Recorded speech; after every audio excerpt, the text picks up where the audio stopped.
All right, so welcome back. We're going to continue now. South Africa's matric results are a significant milestone for students, marking the end of their high school journey and the beginning of new opportunities. And so for many young individuals, especially those considering a gap year, this time can be both exciting and overwhelming. However, it also presents a unique chance to explore their creativity and also just consider alternative career paths beyond traditional routes. So in addition to traditional university paths, there are various alternative careers that students can pursue after matriculation that align with their interests and their skills as well. And so this morning, to unpack all of this and perhaps more, we're joined by Ilse van der Merwe, Curriculum and Training Manager at Market Photo Workshop, Cherae, Halley, Head of Market Laboratory, and Thato, Letsaba, Digital Media Extraordinaire. Good morning to all of you, and thank you for making time to be here today. Good morning. I am like, where do I start? So Cherae, you are the lucky one.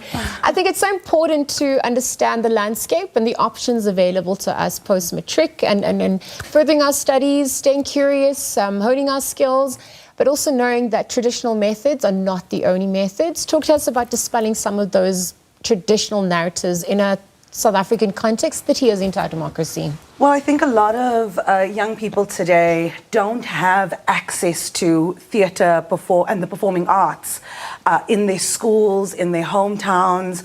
There are a lot of communities that have pop-up art centres, and not a lot of our schools have theatre performance, live performance as part of their curriculum. But there are still a lot of young people in our country who have that desire and that passion to be creative. Yes. One of the things that the Market Theatre Laboratory offers is an opportunity for emerging artists, young adults, young people to say, okay, perhaps this is the industry that I'm interested in. Perhaps theatre and performance is something that inspires me, and I want to inspire the world. And that's really what we offer and where we come in. And so when we talk about opportunities and alternative career paths, the arts is often overlooked. And I think that's why we're here today, to say there are art and creative people in the world that make up the fabric of our economy, and that this is as important career path. Contributors to our GDP, but also just the life skills that you get to hone, right? And perhaps also living out your passion. It's something that needs to be explored, because most people settle and they don't really follow their passion. So Ilse, I want to now bring you into the conversation and look at your career, your chosen field, perhaps how that also serves as an alternative route for people who want to explore, beyond the traditional means of education, particularly as some of the jobs haven't been invented yet. That's a big question. So, thesis loading. So my career was very much focused around photography, and that is my role at the Market Photo Workshop as the manager of curriculum, teaching and learning.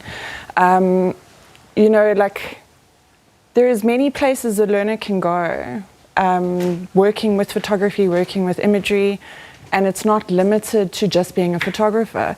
Yes. The landscape has changed so much today. It's more like you're creating a multidisciplinary lens-based practitioner. And it is a tool in your toolkit. And people think like you've got to go out and study something and you're going to become that thing, instead of thinking like, no, I'm gathering tools to add to my toolkit. And how do I want to develop myself as an individual? And each individual gets to shape that in the way that they want to.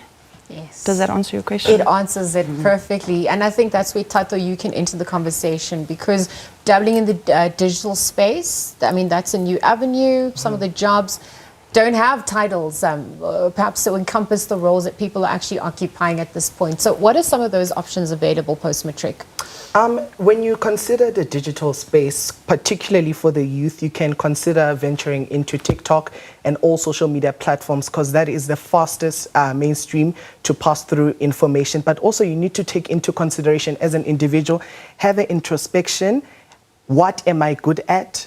And how can I enhance that? And also it's important, Liesl, to do research based on the content that you're going to develop, consistency, and we all have our different, likes and etc. So once you get your niche, you will know how to portray your audience, and then you'll build on it. And as time goes by, you'll see the rewards that you've put in. And yeah, you might even go beyond borders, be international, you know, and yeah. Yeah, the world's your oyster. Thank you for those opening Absolutely. remarks, Thato. I'm Cherae, back to you, because we're looking at some examples within your space, people that have obviously entered the field and are successfully, you know, pursuing what they love.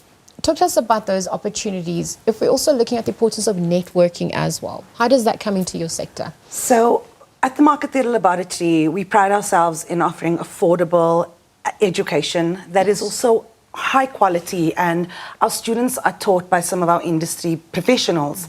And this is almost a first step into the industry for the students that take up our programs. They are taught by industry professionals who are working in these spaces, who are award-winning artists, directors, theatre makers. So it not only exposes them to these professional industry practitioners, but it also affords them an opportunity to step into the industry almost with a crutch already in their hand. Yeah. They've got one up. Our success rate is quite high. We have a lot of graduates who are in the industry working now, from as far back as Harriet Manamela to even more recent actors on our TV screens. Lebohang Lefatswa is one really fresh name right now who's making waves on Young'uns, on Showmax. Our graduates are successful. They take this opportunity, and it's very competitive. We only have a small intake of 20 people every year, but they work hard and they are really driven. And they're often pushing back against the anxiety that their families have. Why are you choosing this career path?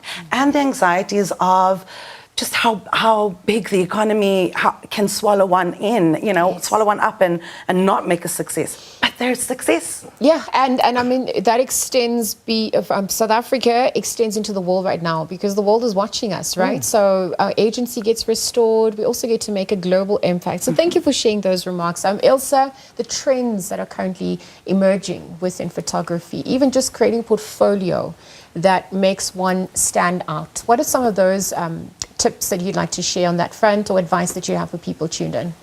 That's a very big question, because I think it depends on what kind of angle you're going for, because there's definitely, like, you know, before you could say you're looking at portraiture, you're looking at fashion, you're looking at this industry. A lot of those things are becoming more blended. Yeah. Sure, there is still very much a commercial industry, and there's a documentary or photojournalism industry, but the end product is kind of shifting within this digital industry. So I think for the individual, it is to tailor your own niche and to be aware of your own voice, your own expression, and then being able to cultivate that within a platform that serves you. So that could be anywhere from social media to print, depending on how you want to take your career. Thato, how do you think high school students wanting to perhaps pursue a career in digital, media at large, can gain experience? How important is that on-the-job knowledge as well? It's very important, and you can gain some skills when you watch YouTube tutorials. They can show you how it's done, give you more insight, so intensive research. And then also it's very important because it's quite informative, and it also drives people to mainstream media. And when you look at social media, it's the buzz. It makes the world go around, so to say. So it's very important, but also find your niche and do it to the best of your ability with consistency. And grab everyone's attention in 0.8 seconds, because that's how fast I need to wrap up, but I want some closing remarks just very quickly from all of you. What's that final piece of advice that you'd like to impart, or message that you'd like to give for those watching, exploring some of the alternative options available? I think from my side, I would say follow that passion, follow that desire, push back against the traditional ways and understanding of education and learning. Theatre, performance is a career. It's not just an alternative path, but it is a path. And to take it up in a way that puts your craft first. Thato? My closing is, in life, you must always be patient. The process might not be as fast as you think it can be, but take your time and put your all, and you'll see that coming into fruition. The process is the purpose. Ilse, how would you like to wrap up? For me, no education is a waste. It's what you do with it that counts. And every single moment of your life is an education. All right, Ilse van der Merwe, Curriculum and Training Manager at Market Photo Workshop, as well as Cherae, Halley, Head of Market Laboratory, and then Thato Letsaba this morning, a digital media extraordinaire, talking to us about some of the skills that matriculants can, of course, turn to in their full-time careers and some of the alternative options available as well. Again, thank you to all of them for joining us at this hour.